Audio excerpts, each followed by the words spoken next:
Eminim hepiniz şu ana kadar internette birçok deniz kızı videosu izlemişsinizdir.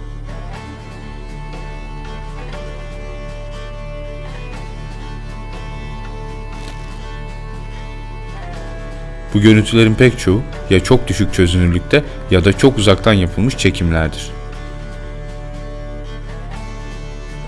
Az sonra izleyeceğiniz görüntülerse son derece net.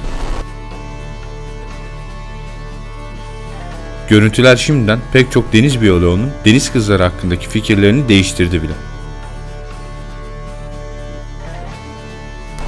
Görüntüleri daha da ilginç kılansa çeken kişinin görüntülerde ekleme yahut montajı olmadığına dair aldığı laboratuvar raporu.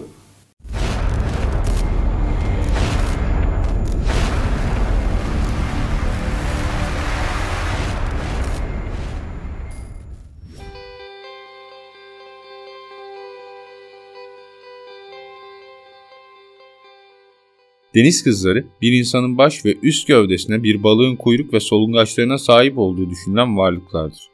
Bu efsanevi yaratıklara Yakın Doğu, Avrupa, Afrika ve Asya'da dahil olmak üzere dünyadaki sayısız antik kültürde rastlanmaktadır. Ayrıca deniz arkeologlarının elinde pek çok fosilleşmiş iskelet de mevcuttur. Bazı bilim insanları bu fosillerin denizden karaya çıkmaya başlayan canlıların evrim sürecindeki ara geçiş formları olduğunu ve tamamen yok olduklarını iddia etmişlerdir. Henüz yakalanan canlı bir örnek olmadığı için tarihe mal olmuş pek çok ünlü kaptanın da seyir defterlerinde yer verdiği deniz kızları literatüre girmemiştir. 2010 senesinde Avustralya'da bir adam yeni aldığı dalış kafesini test etmek için Büyük Bariyer Resiflerinde dalış gerçekleştirdiği esnada dibine kadar yaklaşan tuhaf bir canlı fark etti. Kameranın kadrajına giren canlıyı görünce gözlerine inanamadı. Daha sonra paylaştığı görüntülerin montaj olduğuna dair yapılan eleştirilerden sonra Avustralya'da bir laboratuvarda görüntülerde montaj veya ekleme olmadığına dair filmi test ettirdi ve raporu da röportaj verdiği yerel gazetede yayımladı. İşte o görüntüler.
Videonun başında da bahsettiğim gibi deniz kızlarının pek çok tarihi kaynakta rastlıyoruz.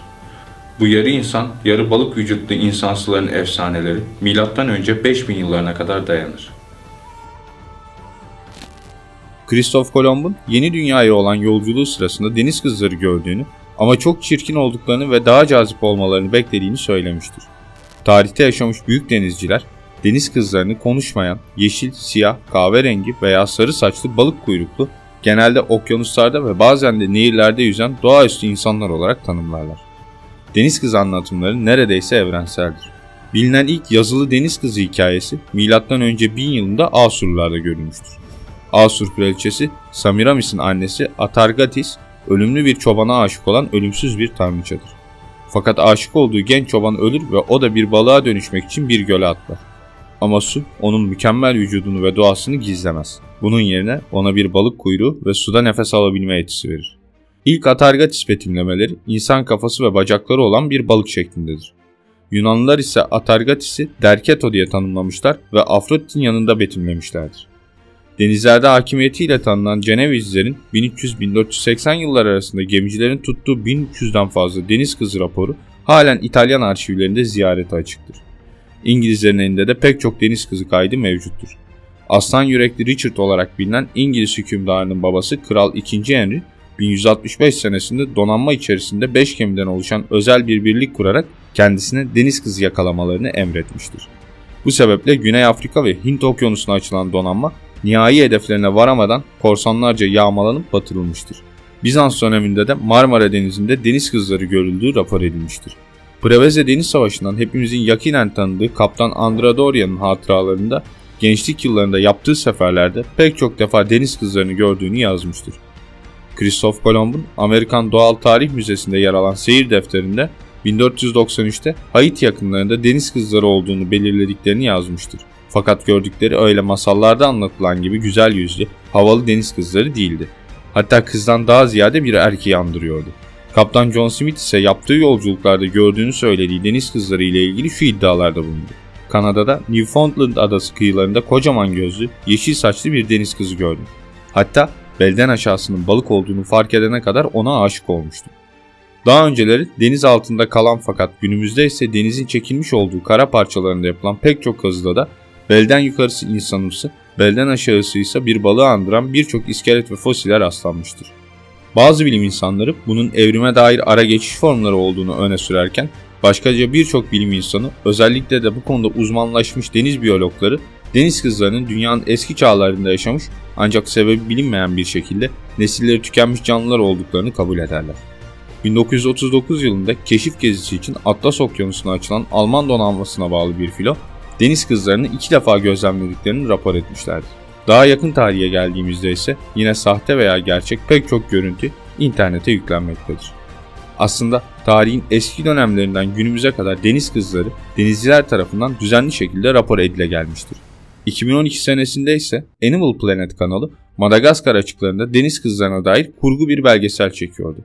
Bu sebeple suyun altına pek çok maket deniz kızı indirilmişti. Bu maketler daha sonra bilgisayar ortamında hareketlendiriliyordu. Görüntüler bilgisayar ortamına aktarıldığında herkes şok oldu. Çünkü kamera açısının en dışında kalan ve maket olduğu düşünülen deniz kızı bir anda hareketlenerek kadrajdan çıkmıştı. Literatürde nüfusu tükenmiş olarak geçen pek çok canlıya dünya denizlerinde halen rastlanmakta ve her sene denizlerde en az 3 yeni tür keşfedilmektedir. Dünya okyanuslarının sadece %10'unu keşfettiğimizi düşündüğümüzde deniz kızlarının bir yerlerde yaşıyor olabileceği fikri hiç de mantıksız değildir.